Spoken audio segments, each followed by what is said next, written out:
Perkenalkan, nama saya Tanti Octavia. Hari ini kita membahas pertemuan ke-6 mengenai expenditure cycle. Dalam expenditure cycle ini, kita akan memiliki 4 learning objective. Learning objective yang pertama adalah kita mempelajari secara keseluruhan proses yang terjadi dalam expenditure cycle. Kemudian kita akan melihat, untuk learning objective yang kedua, kita akan melihat data dan keputusan apa saja yang diperlukan dalam expenditure cycle. Yang ketiga adalah kita melihat dalam expenditure cycle melibatkan sistem dokumentasi apa saja. Dan yang terakhir, kita akan melihat secara keseluruhan rincian dari kegiatan yang dilakukan dalam expenditure cycle. Pada dasarnya, expenditure cycle merupakan seluruh kegiatan yang dilakukan untuk membeli barang ataupun jasa kepada supplier dengan tujuan memenuhi kebutuhan dari perusahaannya. Dalam expenditure cycle, kita akan melibatkan beberapa dokumen, di antaranya yang pertama adalah yang dinamakan Purchase Requisition. Purchase Requisition adalah detail dari barang yang akan kita beli ke vendor ataupun ke supplier yang dibutuhkan oleh perusahaan kita. Kemudian untuk yang kedua adalah yang kita namakan sebagai Purchase Order. Purchase Order adalah sebagai transaksi dari pembelian yang kita lakukan terhadap supplier. Yang ketiga adalah dokumen vendor list. Vendor list ini adalah seluruh data supplier yang dibutuhkan perusahaan untuk menetapkan apakah transaksi pembeliannya dilakukan pada supplier A, B, atau C, berdasarkan penawaran yang dilakukan oleh supplier masing-masing. Yang keempat adalah purchase invoice-nya.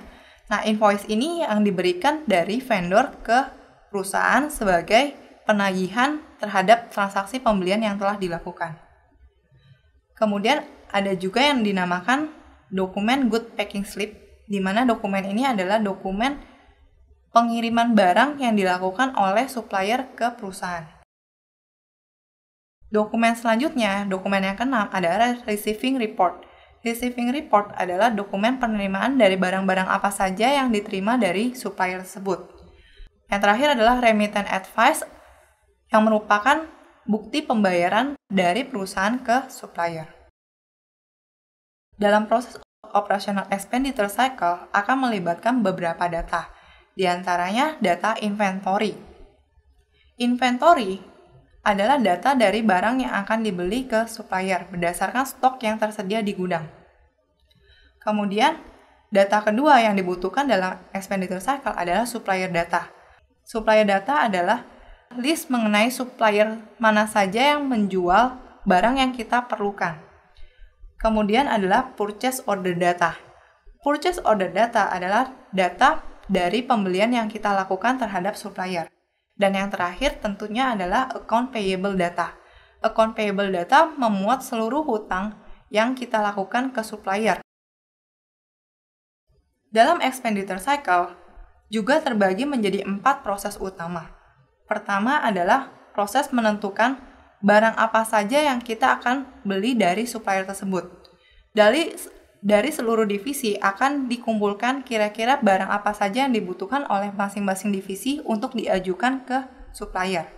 Setelah di request barangnya, proses yang kedua adalah kita melakukan order terhadap barang yang dibutuhkan. Barang yang dibutuhkan oleh perusahaan akan disesuaikan dari supplier yang ada ataupun supplier yang telah bekerja sama dengan perusahaan selama ini. Setelah melakukan pemesanan barang, langkah selanjutnya yang ketiga adalah kita menerima barang yang dikirimkan. Dalam menerima barang yang dikirimkan, kita akan melihat dari purchase order yang telah kita ajukan, kemudian kita akan melihat ataupun membandingkan dengan barang yang telah dikirimkan. Aktivitas terakhir yaitu pembayaran barang. Pembayaran terhadap pengiriman barang yang telah dilakukan. Untuk pembayaran, ini akan melibatkan divisi finance untuk mengecek apakah barang yang diterima sesuai dengan apa yang akan dibayar oleh perusahaan. Dalam expenditure cycle, proses utamanya terbagi menjadi 4 bagian tersebut. Untuk materi pertemuan 6 sampai di sini. Terima kasih.